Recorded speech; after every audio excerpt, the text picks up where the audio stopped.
বিশ্ব দর্পণে আপনাদের স্বাগত। ভারতের প্রতিরক্ষা শিল্পে আজ এক নতুন অধ্যায়ের সূচনা হল।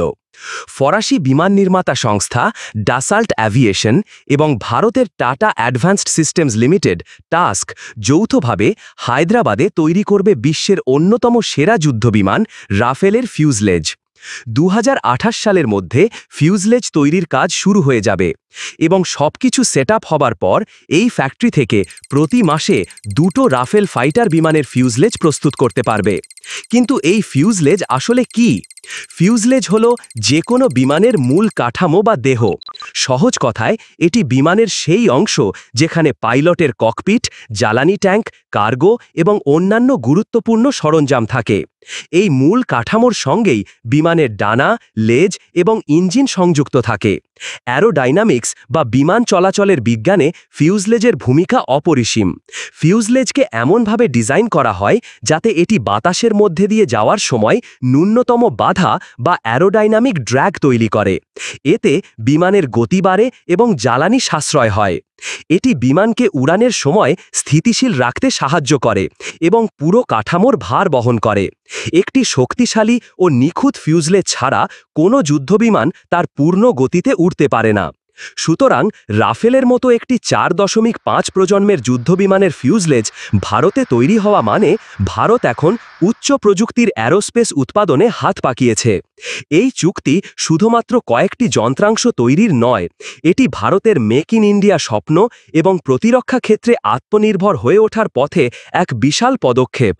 ফিউজলেজ ছাড়াও রাফেলের অন্য কোনো যন্ত্রাংশ কি ভারতে তৈরি হয়? হ্যাঁ, মহারাষ্ট্রের নাগপুরে ডাসাল্ট এবং রিলায়েন্সের যৌথ উদ্যোগে ডাসাল্ট রিলায়েন্স অ্যারোস্পেস লিমিটেড কারখানায় ইতিমধ্যেই রাফেলের ককপিট, দরজার মতো কিছু গুরুত্বপূর্ণ অংশ তৈরি হচ্ছে।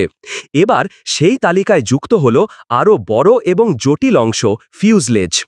এই মুহূর্তে ঠিক ভারতের হাতে রাফেল যুদ্ধবিমানের সংখ্যা কত?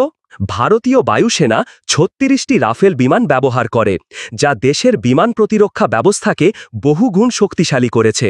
সম্প্রতি ভারতীয় নৌসেনা তাদের বিমানবাহী রণতরীর জন্য আরও 26টি রাফেল এম কেনার সিদ্ধান্ত নিয়েছে, অর্থাৎ ভারতের হাতে মোট 62টি রাফেল বিমান থাকবে। এর ফলে প্রতিরক্ষা সরঞ্জামের জন্য বিদেশি নির্ভরতা কমবে। ভবিষ্যতে বিমানের রক্ষণাবেক্ষণ এবং যন্ত্রাংশ সরবরাহ ভারতেই করা সম্ভব হবে, যা সময় এবং অর্থ দুটোই বাঁচাবে। তবে মনে রাখতে হবে, হায়দ্রাবাদে যে ফিউজলেজ তৈরি হবে তা শুধুমাত্র ভারতের জন্য নয়, এটি ডাসাল্টের গ্লোবাল সাপ্লাই চেনের অংশ হবে। ভারত ছাড়াও আরও অনেক দেশ রাফেল ব্যবহার করে, যেমন ফ্রান্স, মিশর, কাতার, গ্রিস, ক্রোয়েশিয়া, সংযুক্ত আরব আমিরাতি এবং ইন্দোনেশিয়া।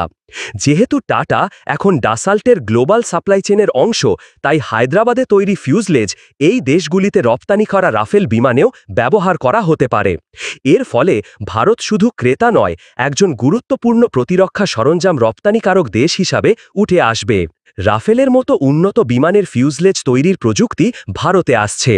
এই ধরনের বড় প্রকল্প স্থানীয়ভাবে হাজার হাজার প্রত্যক্ষ ও পরোক্ষ কর্মসংস্থান তৈরি করবে। এর ফলে আমাদের দেশের ইঞ্জিনিয়ার এবং কর্মীরা বিশ্বমানের প্রশিক্ষণ পাবেন। সবচেয়ে গুরুত্বপূর্ণ প্রশ্ন হল, এই অভিজ্ঞতা ভারতকে ভবিষ্যতে কিভাবে সাহায্য করবে? ভারত বর্তমানে তার নিজস্ব 5ম প্রজন্মের স্টেলথ ফাইটার এয়ারক্রাফট AMCA তৈরির পরিকল্পনা করছে।